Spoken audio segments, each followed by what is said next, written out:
So I have another question that I wanted to ask you, Cole, since we've got you here. I have also heard some rumors, but and the Sierra car makes me think of this, that there's another Sierra car that you might have, the Sierra Sierra Evo. True. So it's true. All right.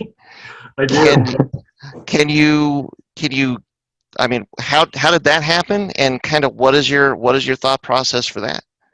Dude, absolute dream come true, man. I couldn't, it was, one of those pictures on the wall kind of thing for me because that was like, wow, time attack's a real thing. And this is the top US team. And, they went to Australia. Like, but I never got to, I was a broke student. I was still going to school. I was still wrenching. Like, I couldn't afford to go to events and see the car. And, uh, but it was legendary. So the car competed, made a big splash. I fell in love with it. And I was more of a Subaru guy, but I'm like, damn, that Evo's looking pretty good. And so I was super drawn to it and never got a chance to see it. Years later, I ran into the team manager, a guy named Richard Rader, and I, man, I couldn't stop talking to that guy. He was, we're on pit lane. He's working for another team, and I was like, "Wait, you're the Sierra Sierra guy." And yeah, sure enough, I picked his brain forever, and I was like, "Where's the car today?" And I was like, "Oh, I don't know. You got to talk to this guy. This guy named Dennis owns the car, and he's kind of hard to get hold of." And so I sent an email and didn't hear anything. Weeks, months, a bunch of time goes by, and then I get a message, and it says, "Hey, the car," because I pleaded my case. I said, "Hey, I'm into time attack. I went down to Australia, like followed it, like I get it, and I really respect what you guys have done. I'd love to see the car." And yeah, after some time passed, he got a hold of me and simply said, "The car's in an airplane hangar in Nevada. Meet me here at this time if you want to see it."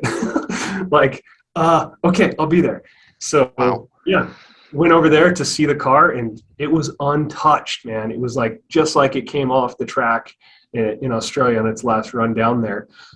So I got to meet Dennis, got to see the car, peeled back the cover with all the dust on it, and I brought my friend and media guy Judson, and we did a little video on it. We did a little spotlight, and that's on YouTube now to kind of catch up the history of the car and where it's been.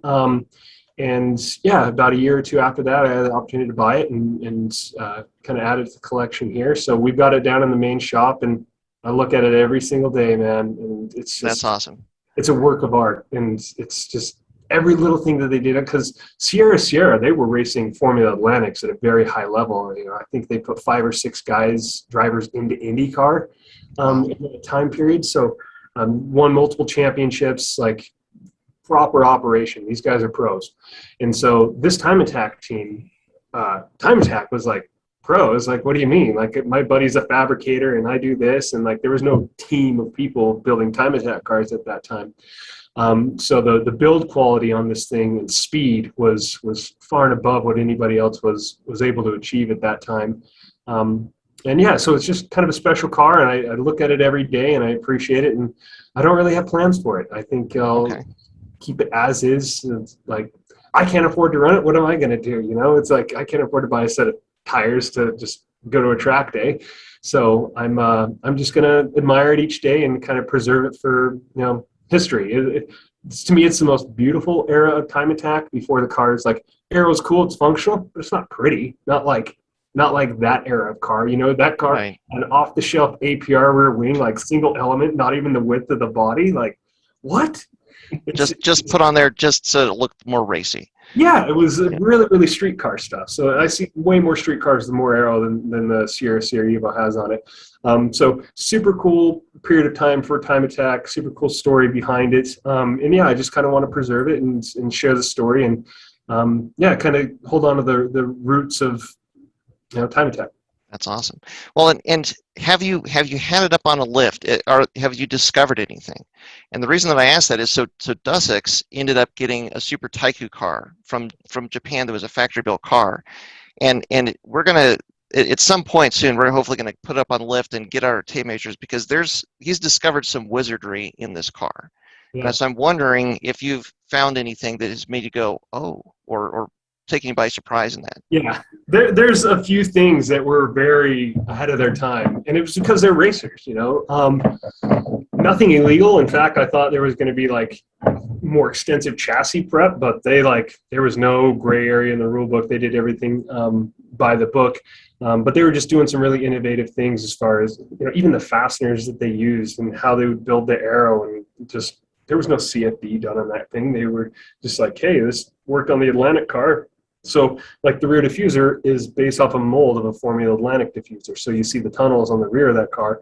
Well, they just took the Atlantic diffuser and said, hey, we're going to build off this, and then shape the tunnels and everything based off of that. So there's a lot of Formula car parts on the car that crossed over. And yeah, there's lots of little interesting details. I never get sick of looking at it. It's, there's a little mouse in the door. And my buddy Eric Sue will have to tell me the guy's name again, but since then I've gotten to know a couple of the mechanics and team members and engineers that worked on that car, and they all have a story, and they'll point at something and be like, oh yeah, I remember fabricating that, or, you know, there's this little stuffed animal mouse that we keep in the door, and just all sorts of little things. One of my favorite features on the car, if you can call it a feature, is the coolant overflow reservoir. Okay, Evos with pop head gaskets, you put a lot of boost to them, lift the head, push water.